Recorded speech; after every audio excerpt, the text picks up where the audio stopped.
Hello, everybody, and welcome back to another episode of the Brothers Grimdark. And today it's very exciting because I'm going to be talking a little bit about my Night Lords.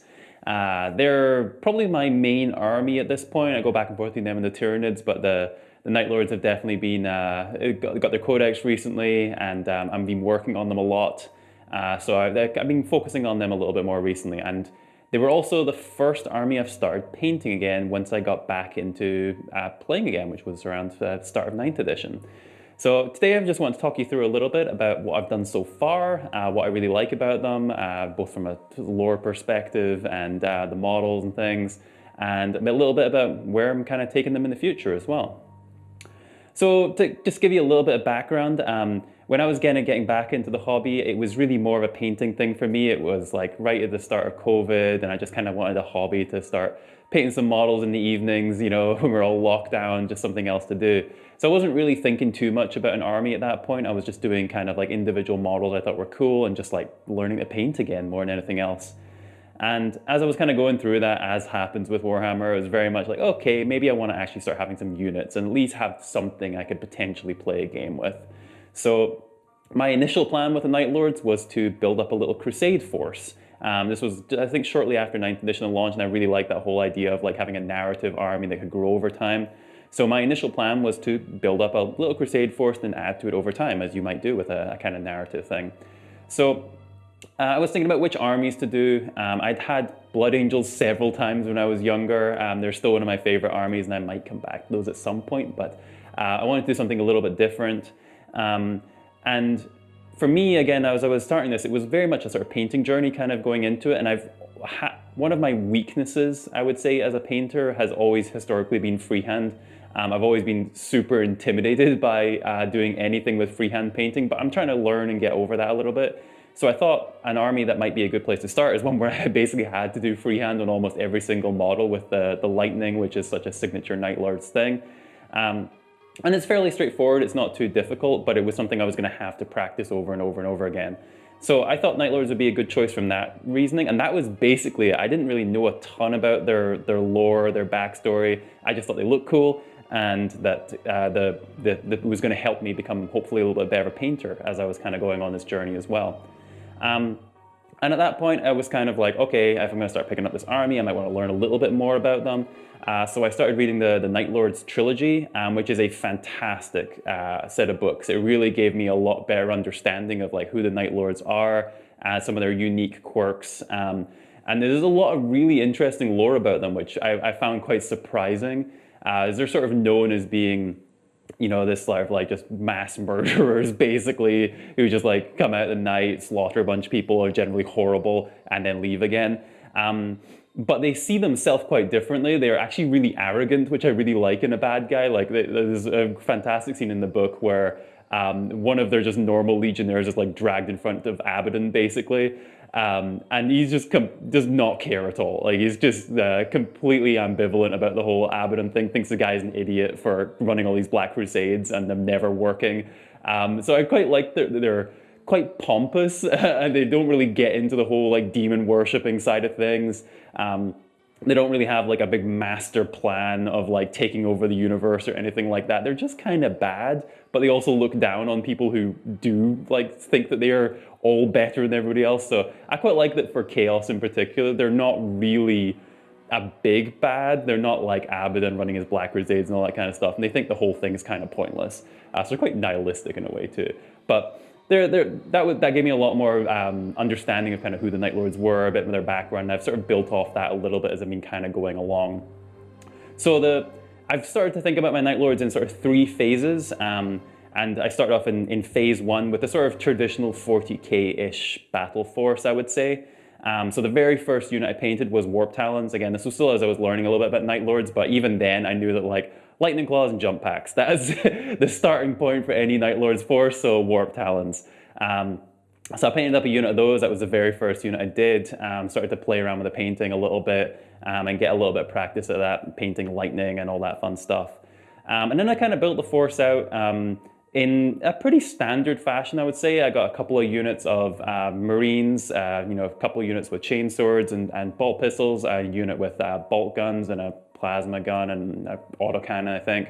I picked up a few things from some of the special edition boxes just to have a bit more variety in there. So I think one of the sergeants is actually like the Lord from one of the starter box sets. I think the one where they're fighting the Dark Angels, whichever edition that was. So I just started sprinkling a few models like that as I was kind of going along. And then I think at that point, the next unit was a unit of Terminators, which again, just the standard Chaos Terminators box. But that was another one that I don't know how sort of quintessential it is for Night Lords, but when I was starting the hobby way back in second edition when I was just getting into it, I actually remember the Night Lords being one of the more sort of studio armies. Like these days, it's obviously the Black Legion. But back then, when I think about like the very first like Terminators I saw, the old metal models, I think that they were Night Lords. And I remember like the very green power weapons and things like that. It was very, very vibrant colors back then. But the Night Lords being one of those signature things, and I distinctly remember the Terminators for some reason. So I definitely wanted to have some Terminators, so I got those painted up.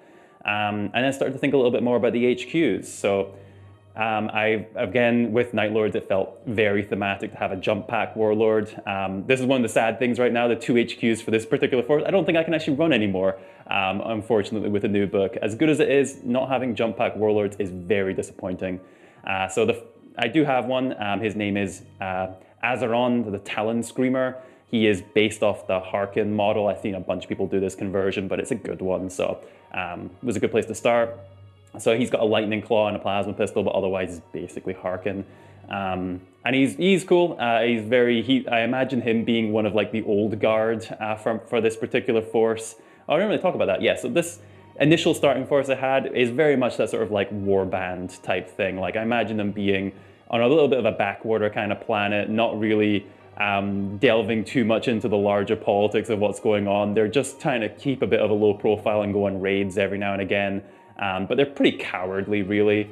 And I imagine Azeron being one of like the originals who's still from that like heresy era, but like, does not want to have anything to do with any of that anymore. So he's basically keeping his head down and leading his warband out on raids when when it suits them and when they know they're going to win. Basically, getting up in a straight fight is not really what the Night Lords are all about. So that's Azeron. He was, I think, one of the first HQ choices I painted up. And then I also have an aspiring champion. His name is Cortez, the Night Prowler. He's actually not a Games Workshop model. I got him from RTLW, I think they're called, and I don't think they sell him anymore, unfortunately. He's a really cool model. I really like the style. It's very Vampire Transylvania type stuff, but a cool sculpt, and came with lots of extra bits I've used in other models, which I'll talk about in a little bit too. But he's cool, and I imagine him being more of like the new guard.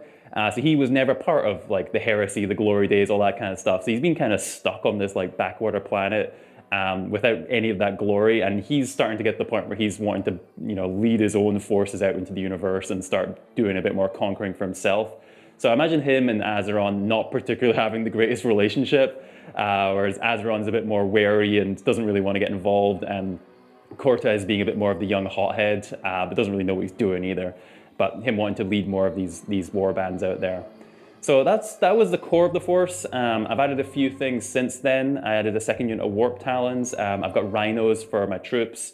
I really like, this is just something I've always had with my armies, is I do like them feeling like a functioning force, which means I like my troops to have transports, even if I don't always use them in the games. It feels like they should have something to get around in. So I've got those 2 units, two Rhinos at the moment. The extra unit Warp Talons, and then some Havocs. Those are my heavy support right now.